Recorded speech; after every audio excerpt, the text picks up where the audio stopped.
हमारी सरकार ने पहले बजट में जब परिकल्पना बजट के माध्यम से की, उस समय भारतीय जनता पार्टी के लोगों ने बड़ा शोर मचाया था, हल्ला मचाया था, ये हो नहीं सकता।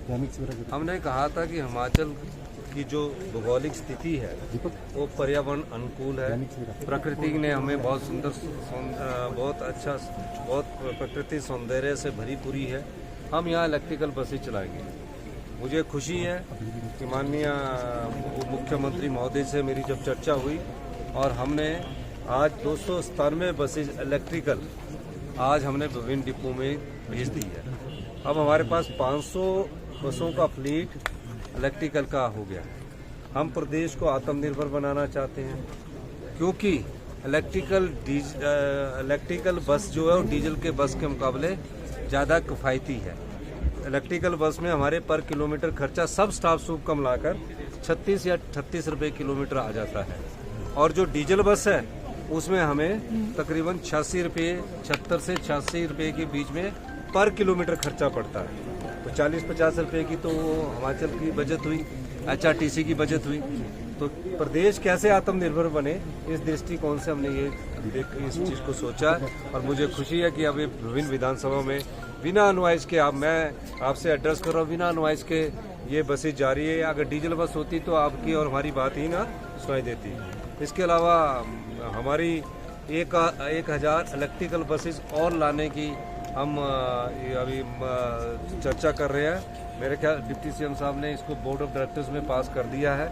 इसके अलावा हम आने वाले समय में जो फ्यूचर की टेक्नोलॉजी है, 100 हाइड्रोजन बसेस के बारे में भी विचार कर रहे हैं, क्योंकि ताकि हाइड्रोजन बसेस जो आए और हाइड्रोजन बसेस के माध्यम से हम हिमाचल प्रदेश की जो वातावरण है, प्रकृति है, उसको बचा सके। जो क्लाइमेट चेंज के कारण नुकसान हो रहा है, हिमाचल हिंदुस्तान की सबसे लीडिंग स्टेट बने, इस दिशा में हमारी सरकार ने कार्य कर रहे हैं। और 1000 बसेस जो है इसी साल उसका टेंडर हो जाएगा और आने वाले समय में वो उपलब्ध होगी। और जल्दी जो HRTC के कर्मचारी बेचारे हड़ताल करते हैं या पेंशन समय पर नहीं मिलती है, हमारे समय तो फिर भी ठीक है। मैं डिप्टी चीफ मिनिस्टर साहब से बात कर रहा था, बिल्कुल सही समय पर। वो भारतीय जनता पार्टी का समय भूल गए जब 2-2 महीने तक तनख्वाह नहीं मिलती थी, पेंशन नहीं मिलती थी। हम लोग तो फिर भी समय पर दे रहे हैं। लेकिन क्या HRTC आत्मनिर्भर बने, उसलिए ये परिवर्तन किया जा रहा है। बसेस सरकार खरीद कर दे रही है, और बसेस सारी सरकार खरीद कर दे रही है, अपने पैसे से खरीद कर दे रही है। और किस तरह हम सेल्फ रिलायंट सभी दिशाओं में बढ़े, इस दृष्टिकोण से हमारी सरकार ने ये फैसला किया। सर, इसमें अलग क्या है? दूसरी पहले भी इलेक्ट्रिक बस आई थी और इसमें अलग ये है कि पर चार्ज 180 किलोमीटर चल रही है, नॉइज नहीं है, और बिल्कुल पहले की जो इलेक्ट्रिकल बस है उसमें पुरानी टेक्नोलॉजी थी, इसमें लेटेस्ट टेक्नोलॉजी को अपनाया गया है। और जब टेक्नोलॉजी में चेंजिंग आ रही है, अब बैटरी स्टोरेज कितनी होनी है, अभी ये 200 किलोमीटर उस समय थी जब हमने टेंडर किया, 1.5-2 साल हो गया इसको। तो हमने इनको जब डराया इलेक्ट्रा वालों को कि हम पेनल्टी लगाएंगे तो थोड़ी जल्दी में ये आए।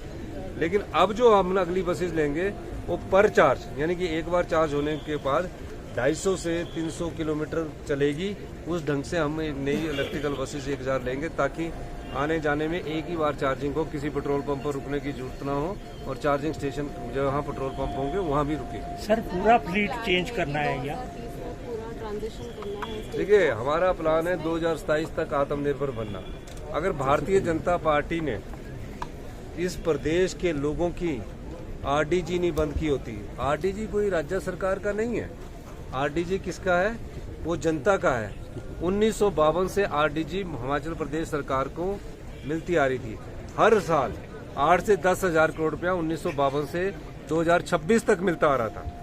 16 फाइनेंस कमीशन ने उस RDG को बंद कर दिया, ये देखकर कि हमारी जो नीतिगत बदलाव लाए हैं, जो हमने व्यवस्था परिवर्तन किया है, और जो भ्रष्टाचार के 4 दरवाजों से जो पैसे रोके हैं, उनसे हिमाचल तो बड़ी तेजी से आत्मनिर्भर बन रहा है। तो इन्होंने कोई प्लान नहीं किया, तो भारतीय जनता पार्टी के लोगों ने 16 फाइनेंस कमीशन से RDG बंद करवाई है। ये लोगों के साथ बहुत बड़ा धोखा है।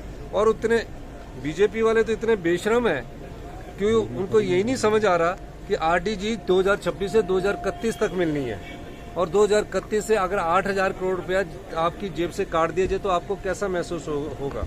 मान लीजिए अगर किसी MLA की पेंशन अगर उसको 2 लाख पेंशन मिलती है, 30% काट दी जाए, 60,000 रुपये काट दिया जाए तो उसका बजट बिगड़ जाएगा। मान लीजिए किसी कर्मचारी की वो अगर 50,000 रुपया पे मिलती है, 1 लाख रुपया पे मिलती है, 30,000 रुपया काट दिया जाए तो उसको बहुत नुकसान होगा।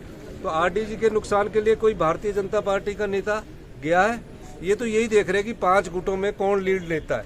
अब 5 गुटों में कोई भी मोदी को मिला? आप बताइए, 1500 करोड़ रुपए के लिए मोदी को मिला कि नहीं मिला? इनका काम है, प्रदेश की संपदा को इन्होंने लुटाया है। 5,000 बीघा की नालागढ़ और बद्दी में एक करोड़ रुपए में 5,000 की जगह बिना रजिस्ट्रेशन फीस के इन्होंने कस्टमाइज पैकेज के नाम पर बड़े बड़े उद्योगपतियों के नाम पर कर दी है। हमने क्या किया है? हमने अपनी संपदा को बचाया है। हमने वाइल्ड फ्लावर हॉल से 421 रुपए लिए, हमने JSW से 150 करोड़ रुपए लिए, और हमारा किसाऊ बांध में 600 करोड़ रुपए अभी के हिसाब से, उस समय 1000 करोड़ आएगा।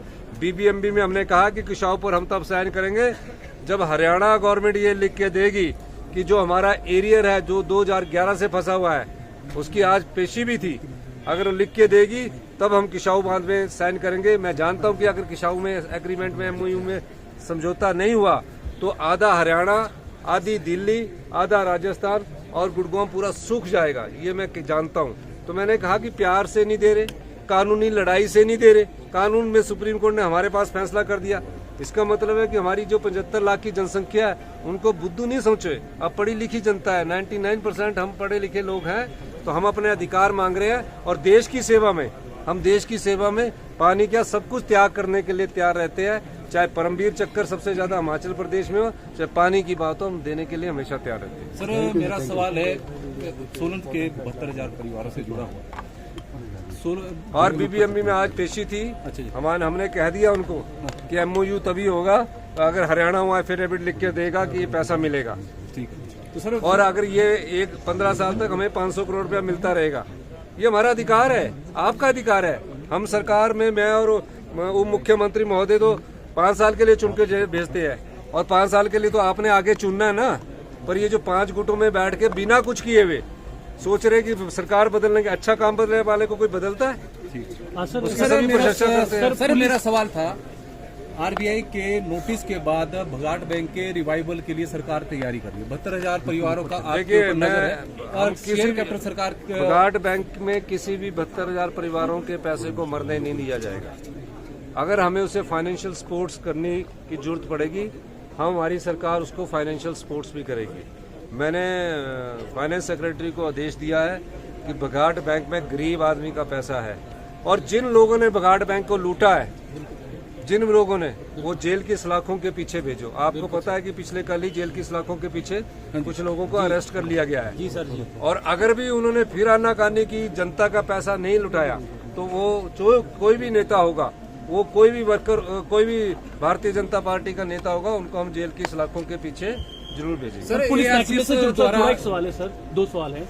सस्पेंशन का दोष चल रहा है सर। अभी जो है गुड़िया मामले से जुड़ा एक जो कांस्टेबल है वो गवर्नर से मिलता है और उसको सस्पेंड किया जाता है, उसको किस तरह से देखते हैं? दूसरा, ऑर्केस्ट्रा की जो एक पहले ही सस्पेंड किया है, उसकी 2 महिलाओं ने, पुलिस डिपार्टमेंट के अपने रूल्स हैं, वो मिल सकता है लेकिन रूल्स का उल्लंघन नहीं कर सकता। जो भी रूल्स का उल्लंघन करता है, DGP से बात करके कि क्यों रूल्स का हुआ है, डिसिप्लिन फोर्स है इसमें, क्योंकि DGP के अंतर्गत आते हैं, तो उनको जो शिकायत करनी है पहले DGP से करनी है, DGP के बाद जो सर्विस रूल्स है उसके हिसाब से कार्रवाई होती है। ऐसे कोई आर्बिट्रेरी सस्पेंड नहीं कर सकता, लेकिन उनको मिलना चाहिए। और गवर्नर साहब हमारे संवैधानिक पद पर है, वो जो उसमें मार्क करेंगे, हमारी सरकार उनका भी सम्मान करते हुए उसको देखेगी।